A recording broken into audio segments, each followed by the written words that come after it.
So there's a bit of drama around the new Google Fitbit Air. I've seen online some people not even understanding why this exists, because if you have a smartwatch, it basically does exactly the same thing, but you also get a screen. There's also a few other reasons why this is getting a little bit of hate, but the main thing that surrounds this is because of the new Google Health app. So for those who don't know, years ago, Google acquired Fitbit. Now, they acquired it because of the name, the brand, the audience that goes around Fitbit, and it was always sort of seen that over the years, Google would slowly but surely transfer Fitbit to Google. And we're seeing that more and more, especially with the Google Fitbit Air. And one big thing they changed was the Fitbit app is now Google Health.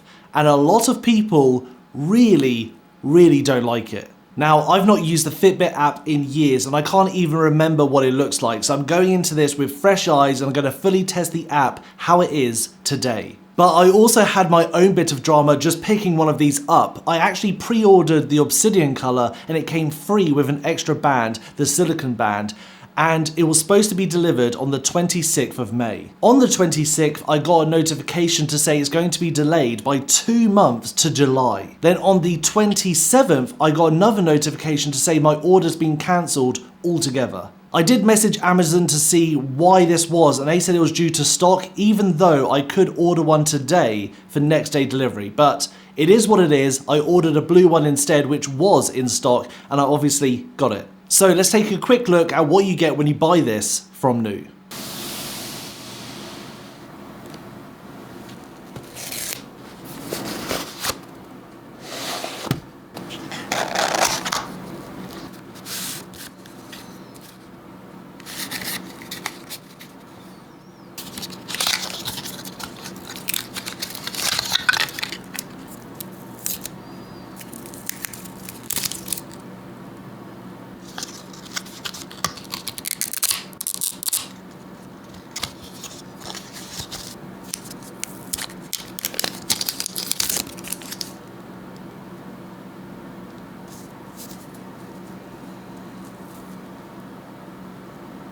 Now, I've only had this for a short time, but what I can say is the fit and feel is just really nice. It's a super soft band that comes with it, and it is super easy to adjust and fit to your wrist. And as it is super easy, you can always get a nice snug fit, really quick, and no movement whatsoever. So I feel this is going to be a really comfortable band for the long term. Not only that, it's super lightweight, especially compared to a smartwatch. You can definitely notice the difference, so that is another factor to making me feel this is going to be super comfortable long term. One thing I've been really impressed with is the setup. I've tested quite a lot of tech products, and especially at this price range of $99, £85, the tech is not always the easiest to set up. But with this, it paired straight away. It also collected all the data I previously had on other apps and put it into the Google Health app. So not only do I have all the data that I had today, it also had all of it from last week and the week before, all my sleep, steps,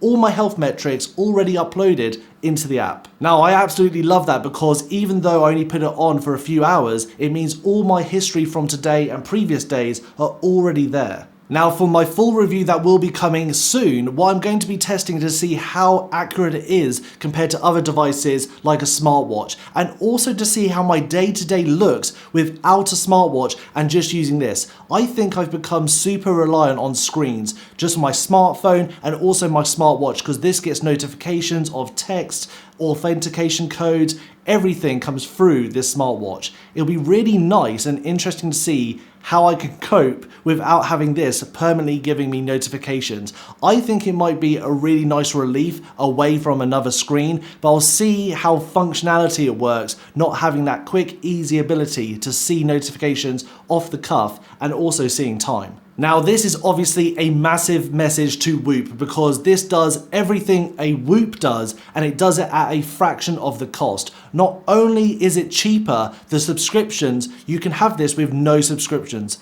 Whoop, you need a subscription for it to work. With this, you can use it almost fully without needing any subscriptions. The only thing you get if you did have a subscription with this is AI capabilities, and it gives you like a coach to help you further with your details. But you don't need it. If you just want your metrics and data, you can have this for $99, £85, and that's it. That is a massive statement to say to Whoop, you're expensive and not needed anymore. Now, before I look at doing a full review of this, I'd love to know in the comments down below, what do you want to see in the full review of the Google Fitbit Air? What would you like me to test? What questions would you like answered? Let me know in the comments down below. Don't forget to like and of course subscribe to check out when that video drops, and I'll see you guys next time.